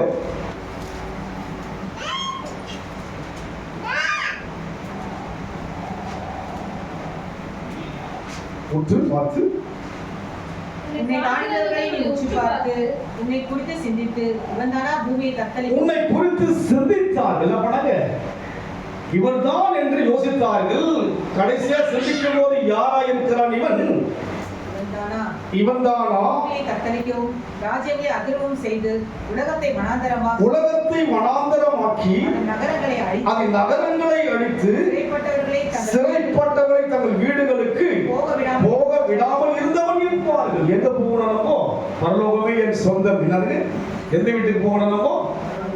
ஆமா, அந்த வீட்டுக்கு போகணும். எங்கிருந்து வந்து தெரியல? ஆதியிலே தேவன் வானத்தையும் பூமி உண்டாக்கி ஆதாமையும் ஏவாளையும் ஆதாமும் தம்முடைய அங்க வந்த இடத்துக்கு என்ன பண்ணுமோ வந்த இடத்துக்கு போகாம என்ன பண்றாங்கன்னா வேறு இடத்துக்கு அவர் செல்கிறான். இந்த இடத்துக்கு நரகத்துக்கு கொண்டு போகிறான். வேறு இடம் தேவன் வாழ்கிற இடம் எதுக்கு? பரலோகம் அல்லவா? அங்கே குழந்தைகளை போல இருந்தார் அல்லவா? ஏதே சொல்ல இருந்தாங்க. அதே வண்ணமாகதான் பரலோகத்தில் ஆணும் இல்லை பெண்ணும் இல்லை, எல்லோரும் ஒரே விதமா இருப்பாங்க. என்ன கிடையாதுங்க? குடும்பம் கூட்டி இதெல்லாம் கிடையாதுங்க. இங்கதான் குடும்பம் கூட்டி இதெல்லாம் எஃபெக்ட் ஜாஸ்தி இருக்கு. அங்க கிடையாது இல்லைங்களா? சொல்லுது. அங்க குடும்பம் குட்டி இருக்கா? இல்லையே. ஒரு வருஷம் வந்து கேட்கறான், இந்த அம்மா வந்து கல்யாணம் பண்ணாங்க, அந்த கணவர் இறந்துட்டாரு. இன்னொரு கல்யாணம் பண்ணாங்க, அந்த கணவர் இறந்துட்டாரு. இன்னொருத்தரையும் பண்ணாங்க, அந்த கணவர் இறந்துட்டாரு. நாலாவது பண்ணாங்க, அந்த கணவர் இறந்துட்டாரு. ஐந்தாவது பண்ணாங்க, அந்த கணவரும். ஆறாவது பண்ணாங்க, அந்த கணவரும். ஏழாவது பண்ணாங்க, அந்த கணவரும். அப்ப அவர் எங்க? அந்த யார் அந்த கணவர்? அவர் சொல்றாங்க யாருமே கிடையாது. யாருமே கிடையாதுங்க. அதனால குடும்பம் குட்டி எல்லாம் எங்கதான்? குட்டி லூட்டி எல்லாம் எங்கதான்? இங்கதான். இதோட முடியுது. அதனால் நம் வாழ்க்கையில இந்த ஆழங்களை அறிந்து கொண்டா நம்முடைய வாழ்க்கை வந்து தேவனுக்கு பயனா இருக்குங்க. கடினமான அடிமைத்தனத்தை விட்டு தேவன் நம்மை விடுவிக்க விரும்புகிறார். கடினமான உபதேசம் தான் அதுக்கு. உங்களுக்கு சொல்கிற தேவனுடைய உபதேசம் எல்லாம் தேவனுடைய வார்த்தைகளை சொல்கிற நான் சொல்றது உங்களுக்கு கடினமா தான் இருக்கு. உங்களுக்கு கடினமா தான் சொல்லுங்க. யாருக்கெல்லாம் பிடிக்குது உபதேசம்? வீட்டில் போய் சொல்லு, பாஸ்ட் உள்ள பற்றி தான் பேசுறாரு. தெரியுமா யாரை பற்றி தான் பேசுறாரு? வா, இன்னைக்கு பூரா எடுத்தது யாரை பற்றி தான் சொல்லு. லவுஷா அவரு அப்படியே லைட்டா அடிக்கிறாரு பத்தியா? இல்ல என்னையே அடிக்கிறார். அதுக்கு இந்த வசனம் எனக்கு இருந்தா யாருங்க? என்னோட கூட பேசுகிற நானும் திருந்துதான் யோசிக்கிறேன். ஆமென் சொல்லுங்க. திருந்தணும், அதுதான் என்னுடைய வாழ்க்கை. திருந்திதான் ஆகணும். அப்போ நம் வாழ்க்கையிலே வனாந்தரமாக்கிட செய்கிறார். நகரங்களை அழித்து சிறைப்பட்டவர்களை தங்கள் வீடுகளுக்கு போகாவிடாமல் இருந்தவன் என்பார்கள். ஜாதிகளுடைய சகல ராஜாக்களும் அவரவர் தங்கள் அறையிலே மகிமையோடு கிடத்தப்பட்டிருக்கிறார்கள். நீயோ அழுகி போன கிளையை போலவும் பட்டையை குத்தார் கொடையுண்டவர்களின் உடுப்பை போலவும் ஒரு குழியின் தங்களுக்குள்ளே கிடைக்கிறவர்களை போலவும் காலால் மிதிக்கப்பட்ட பிணத்தை போலவும் உன் கல்லறைக்கு புறமாய் எரிந்து விடப்பட்ட. பாருங்கள், தேவனுடைய நோக்கம் மனிதனை அழிப்பதில்லை. யாரை அழிப்பது? பிசாசை அழிப்பதுதான் தேவனுடைய நோக்கம். தேவனுடைய நோக்கம் என்ன? அவன்தான் வஞ்சித்தான் மனுஷனை. அதனால் நம் வாழ்க்கையிலே கடினமான அடிமைத்தனத்தை விட்டு கதை செய்கிறவை விடுவிக்கதான் விரும்புகிறார். அந்த காலத்தை தான் நமக்கு என்று வைத்திருக்கிறார். இந்த காலத்தை நாம் பயன்படுத்த வேண்டும். ஆமென் சொல்லுங்க பார்க்கலாம். இந்த காலத்தை நாம் பயன்படுத்த வேண்டும் என்று சொன்னால் மத்தேயு 15:14 வாசிங்க. மத்தேயு 11:23 வாசிங்க. நான் சாந்தமும் மனத்தாழ்மையுமாய் இருக்கிறேன். நான் சாந்தமும் மனத்தாழ்மையுமாய் இருக்கிறேன். என் நுகத்தை உங்கள் மேல் ஏற்றுக்கொண்டு என்னிடத்தில் கற்றுக்கொள்ளுங்கள். நுகம் என்று சொன்னால் ஒரு பாரம். அதுக்கு இந்த மாடு மேல என்ன பண்ணுவாங்க? நுகத்தை வைப்பாங்க. பண்ணுவாங்க. அது என்ன பண்ணோம்? பாத்துக்க, ஒரு கட்டையில பண்ணுவாங்க, கண்டியில பண்ணுவாங்க. அது நுகம். அதுக்கு நுகத்தை ஏற்றுக்கொள்ளுங்கள். எதை ஏற்றுக்கொள்ளுங்கள்? கஷ்டமா தான் இருக்கும், ஏற்றுக்கொள்ளுங்க, கற்றுக்கொள்ளுங்க. அப்பொழுது உங்கள் ஆத்துமாக்களுக்கு கடினமான உபதேசத்தை ஏற்றுக்கொள்ளுங்க. அது என்னதான் புறசுல என்ன பண்ண யோசிக்காதீங்க, ஏற்றுக்கொள்ளுங்கள். தேவ ஜனங்கள் என்ன பண்ண எதையும் ஏற்றுக்கொள்ள வேண்டும். இயேசு சிலுவை ஏற்றுக்கொள்ள விரும்பினார். அது கூடாது என்று யார் விரும்பினது? பேதுரு விரும்பினார். இது உமக்கு நேரிட கூடாது ஆண்டவரே என்ன சொன்னா? அப்பாலே போ சாத்தானே என்று சொன்ன. அப்போ நுகத்தை ஏற்றுக்கொள்ள வேண்டும். எல்லாமே உங்களுக்கு சாதகமா இருந்தா அது கிறிஸ்துவ அழைப்பல்ல. அதுக்கு எல்லாமே ஸ்மூத்தா போகுது. அதுக்கு அந்த கப்பல் தென்றல் காற்று வீசுறது ஸ்மூத்தா தான் போகணும். ஸ்மூத்தா இருக்கக்கூடாது. எப்படி இருக்கக்கூடாதுங்க, எதிர்காற்று வீசணுங்க, எதிர்காற்று கூட தான் போகணும். என்ன பண்ணுவீங்க, அப்படியே அடிச்சுனே போற காரணம் நம்ம அடிச்சுட்டு போயிடும். என்ன பண்றோம்ல, ஒரு என்ன பண்ணோம், நான் நினைக்கிறதெல்லாம் நடத்திக்கிட்டே போனேன். அப்படி அல்ல, எதிர்காற்று மத்தியிலே கடந்து போவதுதான் கிறிஸ்துவ வாழ்க்கை. எதிர்காற்று வீச, எதிர்ப்போர் பேச, என்னை தாங்கும் புகலிடமே. நுகத்தை ஏற்றுக்கொள்ள வேண்டும், கற்றுக்கொள்ள வேண்டும்.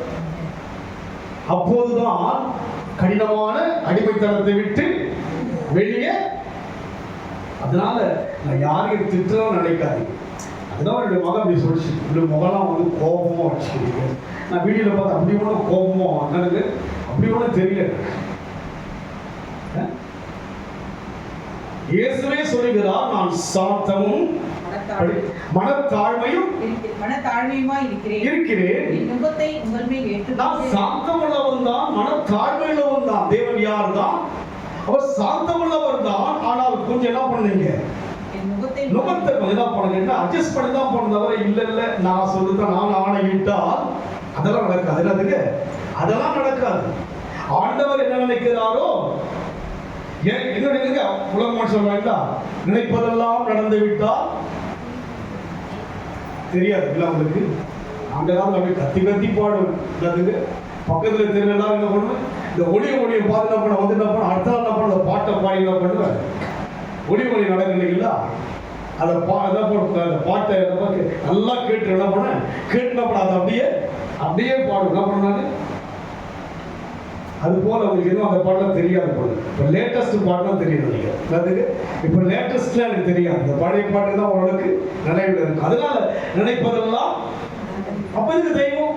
அதெல்லாம் சொல்ற நுகத்தை என்ன பண்ணி ஏற்றுக்கொள். அப்போதான் உனக்கு அந்த ஃபீல் தெரியலதுங்க. அந்த வெயிட்டை நீ ஏத்துக்கிட்டாதான் மற்றவங்களுடைய பாரம் என்னவென்று உனக்கு தெரியும். அதனால நுகத்தை ஏற்றுக்கொள். என்னிடத்தில் கற்றுக்கொள்ளுங்கள். அப்பொழுது உங்கள் ஆத்துமாக்களுக்கு கற்றுக்கொள்ளுங்கள்.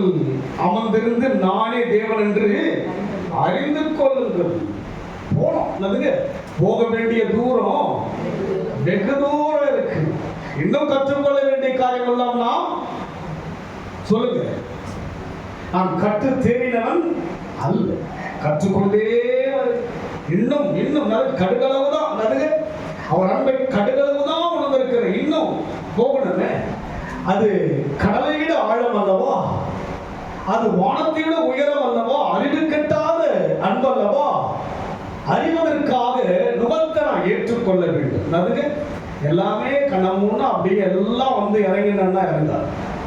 அதுக்கு பள்ளங்கள் வரும், கரடான பாதைகள் வரும். அவர் செய்வார், கரடான பாதைகளை சமமாக்குவார், மலைகளையும் குண்டுகளையும் தாழ்த்த செய்கிறவர் யார் தான்? அவர் கூட இருந்தால் நடக்கிறாங்க. அதனால் நம் வாழ்க்கையிலே கடினமான அடிமைத்தனத்தை விட்டு வெளியே வரும்படியான காலத்தை கர்த்தர் வைத்திருக்கிறார். அந்த காலத்துக்குள் யார் வர வேண்டும்? இதுக்கு மேல காலம் செல்லாது. இதற்கு மேலே அறியாதவர்களுக்கு ஒரு காலம் வைத்திருக்கிறார். அறிந்த எனக்கு இதுதான் காலம். நுகத்தை ஏற்றுக்கொண்டு கற்றுக்கொள்ள வேண்டிய காலம் இது. அவர் யாராக இருக்கிறார்? சாந்தமாயும் மனத்தாழ்மையாக இருக்கிறார். அவர் என்ன பண்ணுங்க, மாறுவது. அவர் ஒருபோதும் மாறுகிறவர் கிடையாது. அவர் யோசிச்சு பார்த்து, அவர் எனக்குள்ள இறந்து வருவது போல என்னால் மாற முடியல. என்ன பண்ண முடியல, என்னால் யாரையும் கோபிச்சு கொள்ளவோ நோபடிக்கு என்னால் முடியல எனக்கு. ஏன்னா உள்ள வந்த உடனே மாத்து என்ன பண்றாருங்க, மாத்திடுறாரு. நிறைய ஒரு உரம். அவங்க ஒரு 2-3 வருஷமா என்கிட்ட ஐக்கியம் இருந்தாங்க. அதுக்கப்புறம் ஒரு சில காரியங்களுக்காக என்கிட்ட சொன்னாங்க. நான் சின்ன தான் பண்ண முடியும். அதிகம் மறந்து நான் பண்ணாங்க. அவங்க எனக்கு உபதேசம் பண்ணுறாங்க, நீங்க மன்னிக்க வேண்டும். 7-7 முறை வந்துனே இந்த மெசேஜ்ல இருந்து நானும் பெரிய குற்றவாளி மாதிரி என்னதுங்க அவங்களுக்கு யோசிச்சுனாங்க. இப்படி பண்றாங்க, நல்லா பண்றாங்க, இது பண்ணவே என்ன பண்ணல. என்கிட்ட நான் பெங்களூர் போகும்போது போட்டு என்ன துணைச்சிருக்கிறாங்க பிரச்சனைகள். அம்மா நான் ஊழியத்தில் இருக்க இல்லை. அவங்க சொன்னா நியாயம் என்னது, அவங்க சொன்னா நியாயம். முகத்தை சுமக்கணும். எதை சுமக்கணுங்க? விரோதியை நேசிக்கணும். ஆமை சொல்றது அதுதான் நுகம். மற்றவர்களை மன்னிக்கணும், அதுதான் சொல்லுங்க. மன்னிக்க முடியாது. செத்தாலும் என்ன பண்ண மாட்டேன், என் சாவுக்கு வர மாட்டேன். அதுக்கு என் சாவுக்கு வராத, என் செத்தாலும் என்ன பண்ண மாட்டேன் சொன்னா கூட ஆண்டவர் விடுற மாதிரி இல்லை. என்னது ஒரு நாள் தாங்க முடியும் அந்த வார்த்தை. என்ன பண்ண ஒரு நாள் கூடாது. அப்பதான் யோசிச்சு ஆண்டவர் நம்ம எவ்வளவு நேசிக்கிறார், நம்ம உள்ள வந்து அவ்வளவு ஒரு நம்மள உள்ள உருவாக்குறாங்க, நேசிக்கிறான்னு அர்த்தம். ஆமே சொல்ல போகலாம். உங்களை அப்படியே தண்ணி தெளிச்சு விட்டாருன்னு இல்லை, அதுவே சொல்லுவீங்களா, அதை தண்ணி தெளிச்சு விட்டேன். அது எங்கடாவது என்ன பண்ணும், நம்மளை தண்ணி தெளிச்சு உள்ள. ஆமே சொல்ல பார்க்கலாம். அவர் சாந்தமாய் இருக்கிறார், மனத்தாழ்மையா இருக்கிறபடினாலே. கடைசியை ஒரு வசனம் வாசிப்போம். மத்தேயு 11ஆம் அதிகாரம் 15ஆம் அதிகாரம் 16 வாசிப்பாங்க. அதற்கு இயேசு, நீங்களும் இன்னும் உணர்வில்லாதவர்களா இருக்கிறார்களா? வாய்க்குள்ளே போகிறதெல்லாம் நீங்கள் இன்னும் உணர்வில்லாம இருக்கிறீங்களா? அதாவது யாரை பார்த்து சொல்லுங்களா? வெளித்தோற்றமான காரியங்கள் எல்லாம் பண்றாங்க, யோசிக்கிறதுக்கு. ஆனா நீங்கள் உணர்வில்லாம இருக்கிறீங்களா? படிக்கணும். வாய்க்குள்ளே போகிறதெல்லாம் வயிற்றில் சென்று ஆசன வழியாய் கழிந்து போகும் என்பதை நீங்கள் இன்னும் அறியவில்லையா? வாயிலிருந்து புறப்படுகிறவர்கள் இருதயத்திலிருந்து புறப்பட்டு வரும், அவைகளை மனுஷனை தீட்டுப்படுத்தும். மனுஷனை தீட்டுப்படுத்த வாயிலிருந்து வருகிற வார்த்தை என்ன பண்ணுகிறது? மனுஷனை தீட்டுப்படுத்துறாங்க. கிட்ட தீட்டுறாங்க, நெருங்க முடியாது, தீட்டுப்படுத்தும். உங்க வார்த்தை நோக்கடிச்சது இல்லையா? அணைகிற அதுக்கு உங்க வார்த்தை என்ன பண்ண அணைகிற நோக்கடிதான். நீங்க துதியும் இந்த வாயில தான், சபித்தலும் இந்த வாயில தான். என்ன வாயுது? நரம்பில்லா நாக்கு என்ன பண்ணுமோ? எல்லாத்துக்கும் நான் இருக்குங்க, எலும்பு நரம்பு இருக்கு, நாக்கு கிடையாது, நரம்பு கிடையாது. என்ன பண்ணுங்க, என்ன தாராளமா என்ன பண்ணும் பாருங்க. அவர் சொல்லுகிறா, நீங்க என்ன பண்றீங்க, நீங்க எதிர்ப்பு தீட்டாக இருக்கிறது உங்களுடைய இருதயத்திலிருந்து புறப்படுகிறவைகள் வாய்க்குள்ளே போகிறதெல்லாம் வயிற்றில் சென்று ஆசன வழியை கழிந்து போகும் என்பதை நீங்கள் இன்னும் அறியவில்லையா? வாயிலிருந்து புறப்படுகிற இதயத்திலிருந்து புறப்பட்டு வரும். இருதயத்திலிருந்து புறப்படுகிற வாயில வருகிறது. இருதயத்தின் நிறைவினால் வாய் பேசும். அவைகளே மனுஷனை தீட்டுப்படுத்தும். எப்படி? இருதயத்திலிருந்து பொல்லாத சிந்தனைகள். பொல்லாத சிந்தனை எங்க வருது? இதயத்திலிருந்து மறுபடியும் சிந்தைக்கு வருகிறது. கொலைபாதகங்கள், விபச்சாரங்கள், வேசித்தனங்கள், களவுகள், பொய் சாட்சிகள், தூஷணங்கள். பாருங்க, இதெல்லாம் தீட்டுப்படுத்தும். எதை தீட்டுப்படுத்தும்? அப்போ நம் வாழ்க்கையில யாரையும் நோகடிக்காதபடிக்கு வாழ ஒப்பு கொடுக்கிறது. அவங்க பழித்திருக்கிற மாதிரி தான் செஞ்சிருப்பாங்க. என்ன பண்ண அவங்கள பழிவாங்க. அது ஒரு நுகம் தான். அப்ப முக செல்வது நமக்கு ஒரு நுகம் தான், ஒரு கடினம் தான். ஆனால் நம்ம என்ன பண்ணுங்க, அதை கடைபிடித்தே ஆக வேண்டும். என்ன பண்ணக்கூடாதுங்க, இல்லைங்க இதெல்லாம் கடினமான உபதேசம் தான், விலகிதான் போக முடியும். என்ன பண்ண முடியாதுங்க, எல்லாவற்றையும் ஏற்றுக்கொள்கிற மனம் வேண்டும். மாமன் சொல்ல பார்க்கலாம். இயேசு எல்லாவற்றையும் ஏற்றுக்கொண்டார். காரி துப்புறாங்க, ஏற்றுக்கொண்டார். கன்னத்தில் அறைந்தார்கள், ஏற்றுக்கொண்டார். தலையில குட்டினார்கள், ஏற்றுக்கொண்டார். சிலுவையில என்னவெல்லாம் செய்ய வேண்டும் அத்தனையும் செய்தார்கள், ஏற்றுக்கொண்டார். அதாவது சரித்திர புத்தகத்துல ஒரு கேத்தலிக் பைபிள்ல பார்த்தீங்கன்னா, நிர்வாணமாய் அதுக்கு அவரை பார்க்க கூடாதபடிக்கு எந்த உச்சத்துக்கு போனார் பார்த்தீங்களா? அவர் கூப்பிட்டால் பரலோகமே இறங்கி வந்துவிடும். பழைய ஏற்பாட்டிலே அங்கே யுத்தத்திற்கு செய்கிறார்கள். ஒரு தூதன் அடைய வருகிறார், 1,20,000 என்ன பண்ணாங்க, சாகடிக்கப்படுகிறார். தேவனே இறங்கி வந்து விட்டால் யோசிப்பாருங்க, அவர் அடைத்தால் பரலோகமே இறங்கி வந்துவிடும். ஆனால் மனுஷர்களை செய்த நுகத்தை சுமக்கபடியா இடம் கொடுத்தார். கடினமான சிலுவை ஏற்றுக்கொண்டார். அதனால் நம் வாழ்க்கையிலே தேவன் கடினமான அடிமைத்தனத்தை விட்டு விடுதலையாக்கி இணைப்பாறுதல் கொடுக்க அழைத்திருக்கிறார். நிம்மதியா வாழ்வு. எப்படி வாழ்வும்? மற்ற மனுஷனை நான் மென்னுகிட்டு இருந்தா எப்படி நிம்மதி வரனுக்கு சொல்லுங்க பார்க்கலாம்.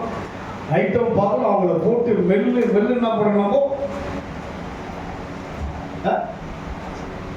சொல்லுங்க பார்க்கலாம். அப்படியே இந்த அப்படி ஒரு எண்ணங்கள் நமக்குள்ள வருகிறது. அதாவது கோபம் மாலைக்குள் தணிய வேண்டுமா? எப்படிங்க? சூரியன் மறைவதற்குள் பண்ண வேண்டுமா? கோபம் வந்தாலும் பாவம் செய்யாது. அப்போ இவையெல்லாம் கடினமான உபதேசங்கள். இவையெல்லாம் அப்படியே போட்டுக்கிட்டு அதை ஒரு கற்பனை பண்ணிக்கிட்டு அதுலயே வாழ்ந்துக்கிட்டு அப்படியே இருந்தா விழதான் விழுறது. உடனுக்குடன் தீர்த்துக்கணும் பிரச்சனை. என்ன பண்ணீங்க, ஒரு பிரச்சனை என்ன பண்ண உடனுக்குடன் என்ன பண்ணுறது, அது வந்து வெளியே வந்துடணும். அதை போட்டு என்ன பண்ணப்படணுமோ அதை போட்டு நம்ம மனசுல வைத்துக் கொண்டு அதை யோசிக்க யோசிக்க நிம்மதி எனக்கு வராது. யாருக்கு வராது நிம்மதி? எனக்கு நிம்மதியை போயிடாது. நான் யோசிப்பேன், அந்த இடத்துக்கு நான் போறதுக்கு ரொம்ப யோசிப்பேன். நானே அந்த இடத்துக்கு போக மாட்டேன், பண்ண மாட்டேன், என் நிம்மதி இழக்க மாட்டேன். உடலை கூட நான் பார்ப்பேன், ஒரு நாள் முழுமையாக அதை யோசிக்கும் போது ஐயோ துக்கமும் வராது, எரிச்சலா இருக்கும், பிள்ளைகளை பார்த்தா எரிச்சலா இருக்கும், எல்லாமே ஒரு மாதிரியா இருக்கும். அந்த இடத்தை விட்டு வெளியே வந்துட்டாதான் ஒரு அமைதி கிடைக்கும், ஒரு இளைப்பாறுதல் கிடைக்கும், ரொம்ப ரிலாக்ஸா ஊழியத்தை செய்யவும் ஆசையா செய்ய வரும்படியான ஒரு எண்ணம் வரும். அதனால உபதேசம் நமக்கு எப்படிதான் இருக்கு, நுகம்பாடுறது ஒரு பாரமா தான் இருக்கும், அதுக்கு கஷ்டமா தான் இருக்கும், கஷ்டமா தான் இருக்கும். ஆனால் கற்றுக்கொள்ள வேண்டும். கடினமான நுகத்தை என்ன செய்ய வேண்டும், அவர்கிட்ட கேட்டு கற்றுக்காலம் என்ன, அவருடைய தன்மை என்ன, சாந்தமும். இயேசுனா சாந்தமும் மனத்தாழ்வுதான் நேச்சர். அந்த உச்சத்துக்குள்ளதான் கொண்டு போக நம்மை அழைத்திருக்கிறார். அதுதான் கிறிஸ்தவ வாழ்க்கை. நான் கடினமா இருப்பேன், அவங்க கிட்ட பேச மாட்டேன், இவங்கிட்ட பேச மாட்டேன், அவங்க வேணாம், இந்த ஊரை வேணாம், அந்த ஊரை வேணாம், எல்லாத்தையும் என்ன பண்ண வெறுத்து வாழ்ந்தா யோசிச்சு பாருங்க. துறவி என்ன பண்ண, எல்லாத்தையும் வெறுத்து என்ன பண்ணுவாங்க. அது ஒரு துறவி தான். யாருன்னா துறவி கிடையாதுங்க, என்னோட கூட இயேசு இருக்கிறார், அவர் என்னை விட்டு விடுவதும் இல்லை. நான் துறவி கிடையாதுங்க, என்னோட கூட உலகத்தை உண்டாக்கினது உங்களோடு இருக்கிறபடினால எல்லாம் விருதுனா பண்ணுவான். பிள்ளைங்க குட்டிங்க எல்லாரும் விருதுனா பண்ணுவாரு, சன்னியாசம் போறா போறாங்க, காசிக்கு போறேன்னு. துறவி வாழ்க்கை அல்ல, எல்லாரும் வேணும். அவன் சொல்ல பார்க்கலாம், உன் பிள்ளைகள் உன்னை சுற்றிலும் ஒளியுமான கண்ணுகளை போல இருக்கணும், மகிழ்ச்சி இருக்கணும், மகிழ்ச்சியா இருக்கணும் ஒரு வாழ்க்கை. இந்த வாழ்க்கையிலே யாரை நினைத்தாலும் எனக்குள்ள வரக்கூடாது, எந்த விதமான டென்ஷன்லாம் வரக்கூடாது. அந்த டென்ஷன் எனக்கு தான் பிரஷர், அதுக்கு அந்த டென்ஷன் யாருக்கு தான் பிரஷர், எனக்கு தான் ஹை பிரஷர்ல போயிடுது. நினைச்சு நான் எடுத்துட்டு அப்படியே லெவல் போயிட்டு. அது இல்லை, நோயை யாரை உண்டாக்கி கொள்கிறேன், நானே உண்டாக்கிறேன். என்னுடைய நோய்க்கு யார் காரணம், இதெல்லாம் என்ன பண்ணுறீங்க, அதெல்லாம் ஒண்ணு கிடையாது. இதெல்லாம் ஒரு ஜுஜிபி மாதிரி என்ன பண்ணீங்க, போட்டு என்ன பண்ணுறீங்க, கத்தருக்காக வாழுங்க. கடினமான அடிமைத்தனத்தை விட்டு விடுவிக்கின்ற காலத்தில் இருக்கிறோம். இதெல்லாம் யோசிக்கிற காலம் கிடையாது, தேவனை யோசிப்பதற்கான காலம், தேவனுக்காய் வாழும்படி திட்டத்தை தீட்டுகிற ஒரு காலம். என்ன செய்யணும் தேவனுக்காக வாழ்க்கையில், அவருக்கு நான் செஞ்சேன்னா கர்த்தர் எனக்காக எல்லாமே செய்வார். என்னென்ன தேவையோ அதின் காலத்தில் எல்லாவற்றையும் நேர்த்தியா செய்வார். என் வாழ்க்கையில இத்தனை ஆண்டுகள் அந்த காலம் அது நேரம் வரும்போது நேர்த்தியாக நடந்திருக்கு. எதுவும் நான் குறைவானவன் தான், ஆனா எனக்கு எந்த குறையும் கத்தர் வைக்கல. அதுக்கு நான் நிறைவானவன், நான் ரொம்ப ஒரு பேக் பேலன்ஸ், அதெல்லாம் என்ன கிடையாது. அந்த நேரம் வரும்போது நேர்த்தியாக தான் தேவன் செய்வார். அவர் தான் சார்ந்து வாழ நுகத்தை ஏத்துக்கிற நடந்துங்க. இதெல்லாம் ஈஸியா எடுத்துக்கிட்டு போயிட்டு இருக்கும். எங்கன்னா போனா 4 மணி நேரம் கூட காத்துட்டு இருப்பேன். நடந்துட்டு ஒரு நபரை பார்க்க போறோம்னா அப்படியே உட்காந்துக்கிட்டே இருப்பேன். அவர் போன் பேசிருப்பாங்க, வருவாங்க, போன் பேசுவாங்க. 2 மினிட்ஸ் வரும், சரி 2 மினிட்ஸ் வரும், 2 ஹவர்ஸ் ஆகுங்க. 2 நிமிஷம் வர மறுபடியும் 2 மினிட்ஸ் வந்து உட்காந்துக்கிட்டே இருப்பாங்க. நல்லா போன் போடுவான், அங்கதான் இருக்கு, மறுபடியும் போன் அங்கதான் இருக்கு. இப்படி அநேக நுகத்தின் கூடாக தான் ஊழியத்தை நான் செஞ்சிருக்கிறேன், சகிச்சுதான் ஊழியர்களை செஞ்சிருக்கிறேன். எல்லாவற்றையும் ஃபேஸ் பண்ணி தான் ஊழியர்களை செஞ்சுட்டு இருக்காங்க. காரணம் என்ன? அவர் சாந்தமும் மனத்தாழ்மையா இருக்கிறார். எம்எல்ஏ ஒரு சாந்தமா இருக்கிறார். இதை தூக்கி போடுவதற்கு எவ்வளவு நேரம் ஆகும் சொல்லுங்க பார்க்கலாம். தூக்கி போடலாம் என்ன? என்னை யோசிக்கும் போது எனக்கு அவர் வேண்டாம் என்று தூக்கி போடலாம். இல்லையே, இத்தனை ஆண்டுகள் இந்த ஊழியம் செய்ய தேவன் எவ்வளவோ தயவு வைத்திருக்கிறார். அதனால எந்த நுகத்தையும் ஏற்றுக்கொள்ள கற்றுக்கொள்ள. அதாவது நுகம் வருதுன்னா அதுல ஒரு மீனிங் இருக்குனாருக்கு. உங்களுக்கு ஒரு பிரச்சனை வருதுன்னா அது என்ன இருக்கு? ஏதோ ஒரு காரியம் உங்களுக்கு மேன்மை காத்துட்டு இருக்கு. அவன் சொல்லுங்க, பலவீனத்துலதான் பலவீனம் நீங்க விளங்கிக் கொள்ள முடியும். அதுக்காக தான் பலவீனம். ஆமென் சொல்லுங்க. உபத்திரப்பட்டது எனக்கு நல்லது, 14 பிரமாணங்களை. அதனால உங்க வாழ்க்கையில ப்ராப்ளம் எல்லாமே பின்வரும் நாட்கள் அது கொடுத்தான். எதையும் யோசிக்காதீங்க, ஓடிட்டே இருக்கு.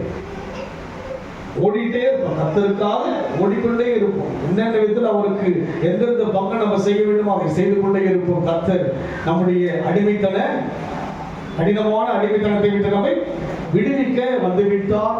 காலம் நெருங்கி வந்துவிட்டது. குடும்பத்துக்குள் இளைப்பாறுதல், மகிழ்ச்சி, சுகம், பலம் கொடுக்க நாம் கண்களை நோக்கி தேவன் நோக்கி பார்க்கும்படி கண்களை கொடுக்கும். அன்பின் ஆண்டவரே, கடினமான அடிமைத்தனம் கடினமா இருக்கு, உபதேசம் கடினமா இருக்கு. நுகத்தை எப்படி சுமக்க முடியும்? சுமக்கிறது சொல்லுங்க. நான் ஏற்றுக்கொள்றேன் ஐயா, நீங்க எதை செஞ்சாலும் அது ஒரு நன்மை இருக்கு, நான் ஏற்றுக்கொள்றது சொல்லுங்க. ஃபேஸ் பண்ணுங்க. அங்கதான் அவருடைய மகிமையை பார்க்க முடியும், அங்கதான் அவருடைய கிருபையை பார்க்க முடியும், அங்கதான் அவருடைய அன்பை பார்க்க முடியும். நன்றி ஆண்டவரே, நன்றி. இதெல்லாம் ஒரு பெரிய முகம் அல்ல ஆண்டவரே. அந்த மாடுகள் முகத்தை சுமந்து கொண்டு எவ்வளவு தூரம் போதப்பா. மாடு தன் எஜமானை அறியும், என் ஜனமோ அறியவில்லை என்று சொல்லி பார்த்தேன். அதுபோல நுகம் என்பது எனக்கு நல்லதப்பா, நான் கற்றுக்கொள்றேன். ஒப்புப்படுங்க. உங்க பலவீனெல்லாம் உங்களை வாட்டி வருத்தாலும், உங்களுடைய கஷ்டமெல்லாம் உங்களை கஷ்டப்படுத்தாலும், கர்த்தர் உங்களுக்கான உயர்வெல்லாம் முன்னாடியே ஆயத்தப்படுத்திட்டார். கண்ணில் பார்க்கல, ஆல்ரெடி எல்லாமே உங்களுக்காக உருவாக்கப்பட்டு இருக்கு. அதெல்லாம் யோசிக்காதீங்க. முகத்தை ஏற்றுக்கொள்ளுங்க. அந்த வழியில செல்வதற்கு உங்களை ஒப்புக்கொடுங்க. நன்றி ஆண்டவரே, எங்களை ஒப்பு கொடுக்கிறோம். என்னை ஒப்பு கொடுக்கிறேன் ஐயா, என்னை ஒப்பு கொடுக்கிறேன். என்னை ஒப்பு கொடுக்கிறேன்னு சொல்லுவோம். என்னை ஒப்பு கொடுக்கிறேன். நீங்க என்ன பிளான் பண்ணீங்களோ அதுக்கு என்னை இசைந்து போக ஒப்பு கொடுக்கிறேன். ஒப்பு கொடுக்கிறேன் ஆண்டவரே. ஒப்புக்கா பேசவே மாட்டேன் ஐயா. உங்ககிட்ட வரும்போதோ உண்மையா பழக வரேன்னு சொல்லுங்க. நன்றியுடன் ஸ்தோத்திரிக்கிறேன் ஐயா. கர்த்தர் பொறுப்படுத்திக் கொள்ளுங்க.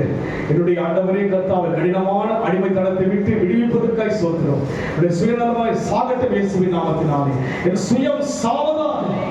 நீர் எப்படி இணைக்க யோசிங்களோ அது ஆண்டவரே நான் அப்பா இசைந்து வருகிறேன் ஒப்பு கொடுக்கிறேன். தேவன் பொறுப்படுத்திக் கொள்ளுங்க. ஆசீர்வதிங்க. அந்த ஒரு தேவ ஜனங்கள் தேவைகளை சந்திங்க.